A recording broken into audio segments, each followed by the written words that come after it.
Bien, luego del 3 de enero hemos visto no solamente en los discursos del Ejecutivo, sino también en algunas acciones que tienen que ver con las reuniones que se han dado en el Consejo Nacional de Economía Productiva. Se han dado también encuentros con las distintas fracciones parlamentarias que hacen vida en el país. Y en este marco de lo que ha sido la discusión de la ley de amnistía, que por cierto hoy va a segunda discusión en el Parlamento venezolano, las consultas también han sido con distintos sectores. Algo que tal vez parecía impensable, ver a representantes del Ejecutivo y del Estado venezolano reunidos con algunas ONG que en el pasado se cuestionaron o se señalaron como parte de un escenario político distinto. Lo cierto es que, como mencionaba antes de ir a la pausa, y nuestra invitada Carliana Ricci lo hablaba sobre la necesidad del entendimiento, de escuchar a los distintos sectores del país. Estas últimas semanas se han dado este tipo de acercamientos entre varios sectores. Hablaba del tema económico, tema político y también el tema social con las organizaciones no gubernamentales.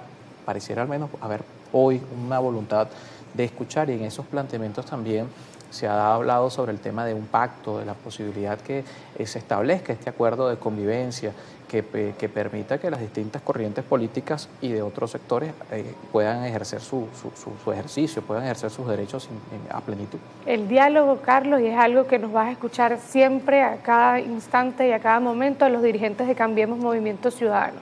El diálogo es un fin en sí mismo, y la ruta del diálogo y de los acuerdos que ha sido en este país vilipendiada, que ha sido satanizada, que nos ha costado mucho reencauzar a la dirigencia política venezolana en torno al encuentro y a la reconciliación nacional, pues tiene que avanzar hacia un mecanismo que nos permita, y lo hemos planteado desde Cambiemos Movimiento Ciudadano, que nos permita tener un pacto de 5 a 10 a 15 años que genere y que derive y que ese resultado sea alternabilidad, como lo ha planteado nuestro secretario general Timoteo Zambrano, que ha venido en este espacio a reiterar ese llamado. En primer lugar, alternabilidad, gobernabilidad y estabilidad, que le permita a toda la dirigencia política sentarse a discutir los temas y a elevar el debate de la calidad de vida de los venezolanos. El debate público había estado tan precario, el debate público, Carlos, se había resumido a los salarios, se había resumido a los servicios de agua potable, y estábamos dejando y estábamos desplazando y relegando temas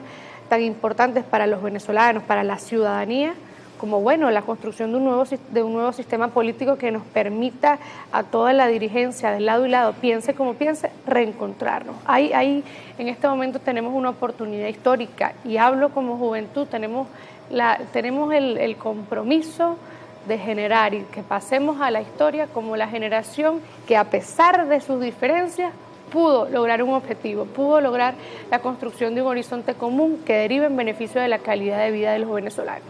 La política venezolana no puede estar resumida estrictamente a temas de salario y a temas económicos, no puede estar reducida a la grave crisis de los servicios públicos, del servicio energético, a los servicios de infraestructura. Es decir, tenemos que apuntar hacia más, tenemos que derivar el nuevo debate que acompañe una realidad distinta que hoy los venezolanos requieren. El venezolano ya está cansado de que exista una oposición que solamente se queje de lo que hace mal el gobierno, y está cansado de un gobierno que no tenga la capacidad de generar políticas públicas eficientes y acordes. Es decir, el venezolano se siente, y la juventud venezolana se ha sentido desamparada en una dirigencia que no atiende sus problemas. ¿Qué le decimos a nuestros jóvenes? ¿Qué le decimos a nuestra juventud venezolana?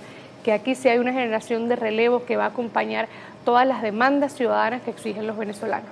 Y en ese sentido también, una demanda principal y la expectativa de muchos es que esta oportunidad que se abre en materia económica se traduzca en el beneficio y la resolución de estos temas, en el tema de los servicios y en el tema del ingreso. En el tema, mira, el ingreso venezolano ha ido mermando, y ha sido un tema que la dirigencia política la ha tomado como narrativa. Pero es que yo no puedo hacer política a través de la ineficiencia del gobierno nacional. Esas políticas públicas que nosotros pongamos al servicio de la ciudadanía tienen que ir acompañadas de una propuesta en conjunto, escuchándonos todos. Y por eso era tan importante lo que te mencionaba, Carlos, del Pacto Nacional, que desde Cambiemos Movimiento Ciudadano hemos estado pues con hincapié y desde la vocería de nuestro secretario general Timoteo Zambrano, que ha llevado a cabo esta vocería en el Parlamento Nacional. Bueno, vamos a oírnos, vamos a encontrarnos todos los sectores que hacen vida, el sector empresarial, el sector académico, el sector religioso, el sector cultural, deben estar al unísono pues entendiéndose para llevar a cabo estas propuestas tanto económicas como sociales, como energéticas, que vemos que hay una expectativa grande en torno a esto, pero necesitamos que esas políticas sean tangibles y se sientan ya en el bolsillo de los venezolanos. Claro, y además en ese proceso, como ve Carliana Riechi, por ejemplo, la posibilidad de unificar el país o pacificar el plano político con lo que está pasando con la ley de amnistía, que ha sido un punto... Mira, unificarlo, Carlos, yo creo que es complicado y además creo que no es sano, porque tiene que existir un país heterogéneo, un país diverso, un país que entienda, acepte, comprenda y le sea provechoso, que entre las dificultades podemos sacar cosas buenas de un lado y las mejores cosas de otros. Es decir, hay una oportunidad que va más allá de una narrativa, que va más allá de un eslogan vacío. Hay una oportunidad de reconstrucción. Los jóvenes estamos heredando un país en turbulencia, estamos heredando un país con severos problemas de infraestructura, de corrupción medular, de ineficiencia. Es decir, los jóvenes nos encontramos ante una situación histórica que requiere la voluntad de todos. Y esa voluntad pasa por entenderme con el que piensa distinto, con el concentrarme precisamente con el que difiere de mi pensamiento. Y ante eso, esta juventud que hace política y que seguirá haciendo política, pues tiene ese compromiso. Yo creo que estamos avanzando hacia un aprendizaje como sociedad, no es cosa menor, un aprendizaje inherente a nuestra ciudadanía que cada vez entiende que la ruta siempre ha sido el diálogo, que siempre ha sido el reencuentro y el debate de las ideas y no un debate pues de narrativas y un debate de confrontación estéril que no le ha dejado nada a los venezolanos, que lejos de sumar y que lejos de reencauzar los distintos problemas que tenemos como venezolanos, nos ha fragmentado como sociedad. Ahora, el diálogo, y en Venezuela lamentablemente cada vez que hablamos de diálogo se ha dado la perspectiva que el diálogo no ha tenido beneficios. Y en Venezuela hemos tenido procesos de diálogo en los últimos 26 pero hay que entender, años. Hay que entender la génesis de esos diálogos. Y aquí cito a Timoteo, que es una institución del diálogo en este país. Y traigo a colación el caso, por ejemplo, de los acuerdos del 16 de septiembre del año 2019, que siempre lo mencionamos porque para Cambiemos Movimiento Ciudadano es punto importante y punto relevante. El país estaba sumergido en un caos político, en una confrontación y en una fragmentación estéril. Y bueno, a través de los acuerdos que ahí se firmaron, pudimos llegar al resultado de tener un CNE distinto, de tener un TSJ distinto, es decir, de empezarle a dar distinta institucionalidad. Luego que nosotros avanzamos esa confrontación y esa turbulencia política, ¿qué problema teníamos? El problema era el económico, sigue siendo el problema de los servicios públicos.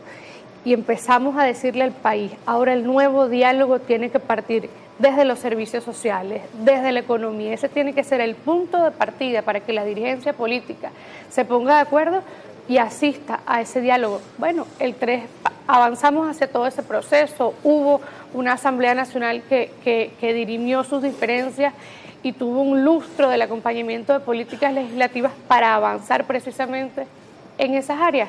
Ahora tenemos una nueva realidad. El 3 de enero ocurrió algo sin precedentes, un hecho inédito. Y a partir de la reconstrucción y del reajuste que nosotros queremos hacer como dirigencia política, bueno, pues esos escenarios tienen que darse cuenta, tienen que estar presentes. Y no podemos darnos cuenta de avanzar o querer avanzar y transitar esa ruta sin entender el contexto histórico en el que estamos pasando. Hay un presidente secuestrado con el que yo no comulgaba, con el que yo no estaba pues de acuerdo con su manera de gobernar, porque teníamos una marcada ineficiencia estructural en la manera de gobernar del Partido Socialista Unido de Venezuela y en la manera de gobernar del gobierno nacional.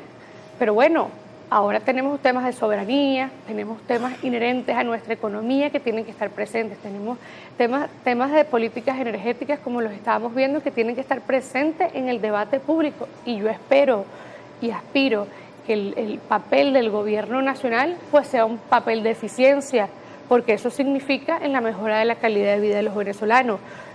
Yo, por ser oposición, no puedo desearle el fracaso de las políticas públicas al gobierno nacional, sino que por lo contrario, tengo que hacer una propuesta que articule y que acompañe esa necesidad de cambio de los venezolanos. Sin que esto signifique dejar de ser oposición, porque Sí. en este sentido la complejidad para quienes por supuesto tienen esta idea de respaldar al gobierno encargado, a quienes asumen luego del 3 de enero, es que no sean percibidos por la gente como que no son opositores. Pero hay otra cosa importante y es un llamado claro y al gobierno nacional, Carlos. El gobierno nacional tiene que abrir el compás. El gobierno nacional no puede enmarcarse y encasillarse en una visión única, como te lo comentaba hace rato, sino que hay sectores de oposición, como el sector al que pertenezco, el sector democrático, que tienen grandes cosas que aportar. Nosotros, por ejemplo, desde Cambiemos Movimiento Ciudadano hemos hecho el llamado a la urgencia de reactivar y de reajustar el sistema eléctrico nacional, que es una realidad terrible, sobre todo en el interior del país, para millones de venezolanos. Y el gobierno, ¿qué está haciendo? El gobierno está enmarcado a través de sus voceros, a través de sus gestores, en una visión única, y eso no le sirve a nadie, porque en este momento no le está resolviendo ese problema a la gente. El tema de salud, el tema de carreteras, es decir, todos los problemas grandísimos que tenemos y medulares que tenemos los venezolanos, el gobierno tiene que hacer un llamado, y ese llamado es a reencontrarnos, a unirnos y a escucharnos, a entender que hay otra visión que puede ayudar a tu sistema de políticas, que puede ayudar a tu gestión y a tu gobernanza. Y ese es el llamado que nosotros hemos hecho, no desde ahorita, lo hemos venido reiterando consecutivamente y pues seguiremos haciéndolo para que el gobierno entienda que hay un acompañamiento de una política opositora que, más allá de sabotear y más allá de ejercer una crítica que no lleva a nada, hay una propuesta de país que queremos lograr. Después del 3 de enero, Estados Unidos se vuelve un actor importante dentro de cualquier escenario, sea de diálogo, sea de acuerdo, sea de entendimiento, como ve Carliana Riechi, esa nueva realidad y la importancia que por supuesto hoy asume esta nación dentro del panorama